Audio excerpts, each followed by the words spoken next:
Hey guys, excuse me. This is a summary of a podcast that Shadow of Truth did with Dave Kranzler and Rory Hall. They do them sometimes 2 or 3 times a week, sometimes once a week, sometimes they've gotten down to once a month. But anyways, they're really good to listen to. So if you haven't subscribed to Shadow of Truth, I would subscribe to them just to listen to some of their interviews and market updates. Okay, paper and gold, paper, gold, and silver, an age of deception and fraud. Submitted by PM Fund Manager Dave Kranzler. If you tell a lie big enough and keep repeating it, people will eventually come to believe it. The lie can be maintained only for such time as the state can shield the people from the political, economic, and or military consequences of the lie. It's thus become vitally important for the state to use all of its powers to repress dissent, for the truth is the mortal enemy of the lie, and thus by extension the truth is the greatest enemy of the state. That's from Joseph Goebbels, Hitler's Minister of Public Enlightenment and Propaganda.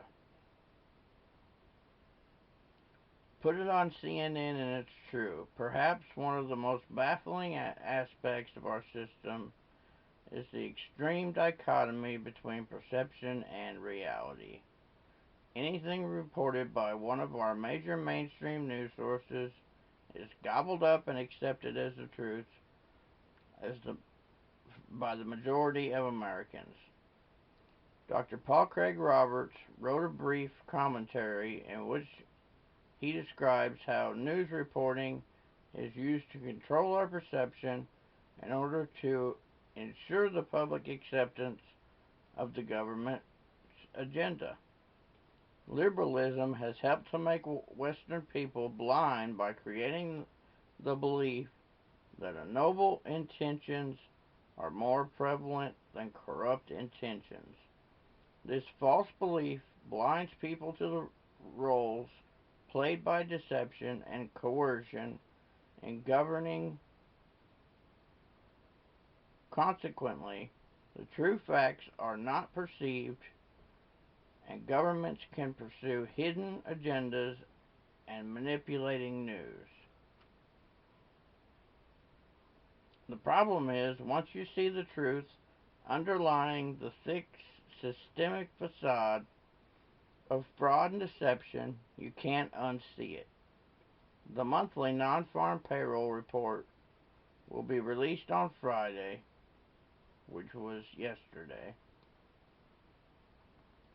Every month, market participants guzzle Maalox and sit on the edge of their seats in anticipation of the headline news release.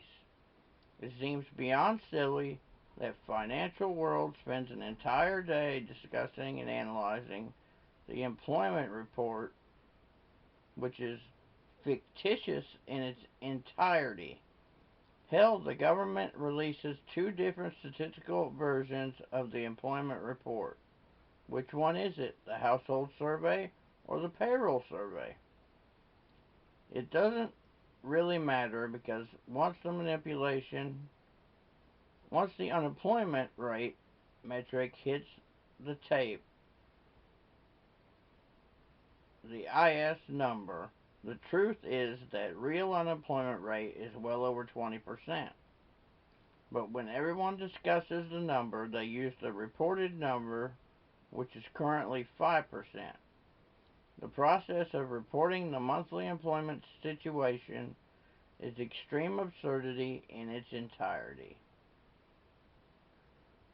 In the Shadow of Truth's latest market update, we focus on gold and silver market, or the fraudulent paper version thereof, like the monthly employment report, most market analysts base their assessment of the gold and silver market on weekly commitment traders report, which is also bullshit. Of course, it makes no difference that the data in the report is already 3 days old by the time the report is released. Neither does anyone seem to care that data in the report is compiled and submitted by three of the most corrupt banks in the world. Another interesting misconception is the use of gold and silver prices on Kitco as a spot price, but that's a fabrication as well. So I highly recommend you go over and check out that podcast. They're really cool people. I love Dave Kranzler and Rory Hall. I try and read their stories as much as I can. A lot of times they just do podcasts. They don't write out stories. But when they do write out stories, I will try and read them for you guys because I think you'll like them too.